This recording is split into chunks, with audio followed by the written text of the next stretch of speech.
आज मैं आप लोगों को शनि देव की कहानी सुनाता हूँ जिसमें आपकी शिव से भी मुलाकात होगी। नारायण नारायण करते हुए नारद मुनि पहुंचे शिव जी के पास और बोले, शनि देव आपकी तरफ आ रहे हैं, आप पे दृष्टि डालने। शिव जी बोले, शनि मुझ पे दृष्टि डालेंगे? मैं ऐसी जगह जाके छुप जाऊंगा कि शनि देव को मैं मिलूंगा ही नहीं पूरे 7.5 साल। शिव जी गए और गंगा के अंदर समाधि लगा के बैठ गए। 7.5 साल बीता, शिव जी बाहर आए, शनिदेव के पास गए और बोले कि देखे, मैं ऐसी जगह जाके छुपा कि तुम मुझे ढूंढ ही नहीं पाए। शनिदेव मुस्कुराए, हाथ जोड़े और बोले, हे प्रभु, आप इतनी ठंड में 7.5 साल सांस रोक के जो पानी के अंदर बैठे थे, वही मेरा 7.5 साल का 7.5 का प्रकोप था आप पे। और शिव जी बोले, उप्स।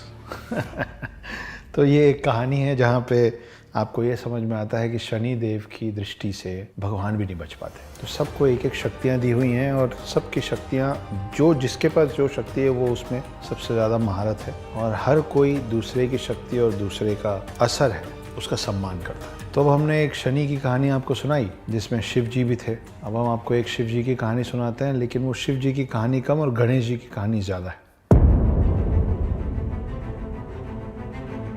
तो बाल रूप में एक बार गणेश और कार्तिक दोनों आपस में लड़ पड़े। छोटे छोटे थे। लड़ाई इस बात पे थी कि शक्तिशाली इन दोनों में से ज्यादा कौन है। कार्तिक का कहना था कि मैं ज्यादा शक्तिशाली हूँ, और गणेश जी का मानना था कि शक्ति में तो मेरी बराबरी कोई कर ही नहीं सकता। ये दोनों लड़ते लड़ते अपने माता पिता के पास पहुंचे, शिव जी और पार्वती। वो बैठे हुए थे दोनों, शिव जी और पार्वती जी अपनी जगह पे। जब उनको ये पता चला तो शिव जी और पार्वती जी ने बोला कि एक काम करो, दोनों जन अपने अपने वाहन पे बैठ के पृथ्वी की परिक्रमा लगाओ 3 बार। जो 3 बार परिक्रमा खत्म करके पहले हमारे पास पहुंचेगा वो इस बात पे जीत जाएगा। दोनों जन निकले। कार्तिक अपने मोर पे बैठ के तुरंत निकल गए। रह गए गणेश जी, जिनका वाहन है चूहा। मगर फिर एक कमाल की बात हुई कार्तिक के सफर में। कार्तिक जहां जाते पृथ्वी का भ्रमण करते हुए, परिक्रमा लगाते हुए, चूहे के पैर के निशान पहले से। पहले राउंड में चूहे के पैर के निशान, सेकेंड राउंड में चूहे का एक और पूरा परिक्रमा किया हुआ पैर का निशान। कार्तिक परेशान किया, रास्ते में तो कहीं दिख नहीं रहे, और एक चूहा और मोटू गणेश मुझसे और मेरे मोर से आगे कैसे चल रहा है। जब 3 परिक्रमा खत्म करके कार्तिक पहुंचे शिव और पार्वती के पास वापस, तो देखे गणेश जी बढ़िया अपने चूहे के साथ वहां बैठे हुए। तो कार्तिक ने पूछा, ये कैसे हुआ, तुम ये रेस कैसे जीत गए? तब गणेश जी, जो कि बुद्धि के देवता हैं, उन्होंने बताया कि उन्होंने पार्वती और शिव की ही 3 परिक्रमा कर ली वहीं के वहीं, जिसकी वजह से उनके पृथ्वी के 3 परिक्रमा कार्तिक से पहले खत्म हो गए। शिवलिंग और शिव जी की मूर्ति की परिक्रमा करने का जो कारण है, उसकी एक कहानी ये भी। सांप, सर्प, ये तो बहुत देखा हम लोगों ने, पर पुराणों में इस बात की भी कहानी है कि पहली बार सर्प कहाँ से आए थे। तो एक कहानी है कि ऋषि कश्यप की पत्नियां थीं। एक पत्नी का नाम था कद्रू और दूसरी पत्नी का नाम था विंता। ये लोग ऋषि कश्यप के सारे पूजा पाठ में, तपस्या में उनकी मदद करते थे। एक दिन ऋषि कश्यप ने कहा दोनों से कि आप लोग इतनी मेरी मदद करते हैं, मेरे पूरे पूजा पाठ में मेरी सेवा करते हैं, आप लोग मांगिए आपको क्या वरदान मांगना है। वरदान में कद्रू ने 100 अंडे मांगे। उन्होंने कहा, मुझे 100 ऐसे बच्चे चाहिए जो बहुत शक्तिशाली हों और जिनमें विष हो, जिनसे लोग डरें।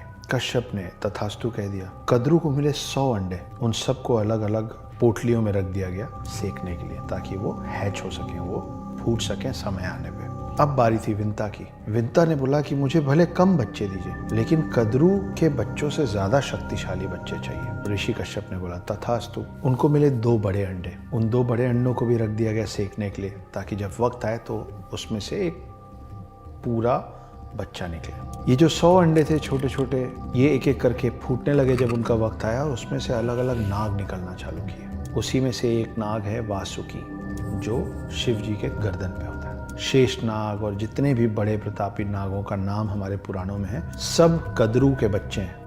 जब एक एक करके ये सारे अंडे फूट रहे थे और एक के पीछे एक नाग निकल रहे थे, तो विंता जो थी कद्रू की बहन, वो अधीर होने लग गई, वो इम्पेशेंट होने लग गई। उनको लगा कि ये हो रहा है, मेरे साथ ऐसा क्यों नहीं हो रहा है। और जब उनसे रहा नहीं गया तो उन्होंने अपने ही 2 अंडों में से एक अंडे को फोड़ दिया। उस अंडे से जो बच्चा निकला, उसका ऊपर का आधा बॉडी बना था और नीचे का आधा बॉडी अभी बन रहा था, मगर समय के पहले अंडा फोड़ देने के कारण ये अपाहिज रह गया। ये जब निकला तो इतना नाराज हुआ और ये बोला कि मैं आपके पास नहीं रुकूंगा, क्योंकि आपने मुझे पूर्ण नहीं होने दिया, और वो चला गया ऊपर।